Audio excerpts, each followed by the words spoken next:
naka-open na yung video mo. So, tatype ko na yung ano dito, yung user ID ko. Pabilisan lang to.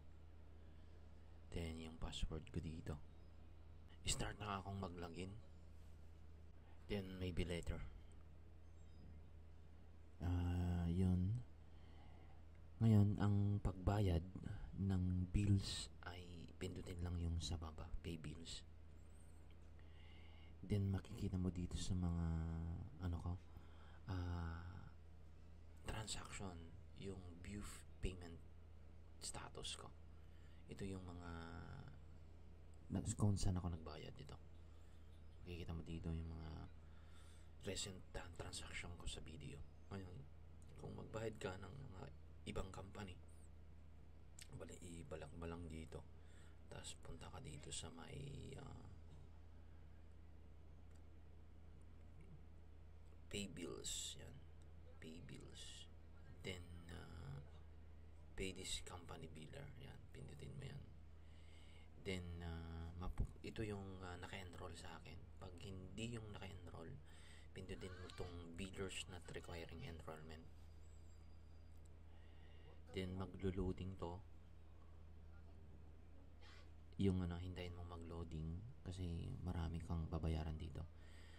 Kung saan ka magbayad, for example, yung 123 Finance Corporation, pindutin lang mo to.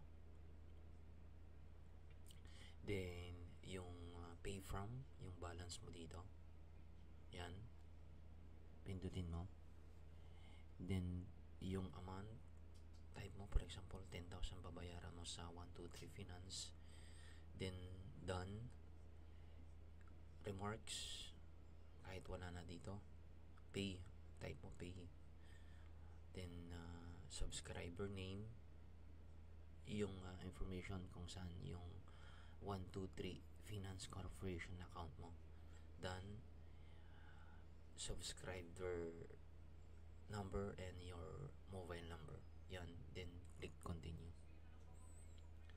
Dapat required yung information mo dito para makapagbayad ka sa 123 Finance Corporation. Ganun lang kasimple dito sa dito sa BDO, sa mga company biller, kung saan ka magbabayad. For example, yung 123 Finance Corporation.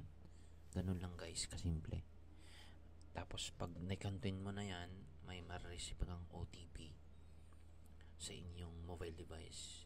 Kung magbabayad ka, kailangan din ng OTP dito para makabayad ka. Pwede mo nang i-back, mag-log out, then i-log out mo na yung BDO online mo. Are you sure want to log out? Yes. Ganun lang kasimple dito sa BDO to company biller, not enroll. Thank you.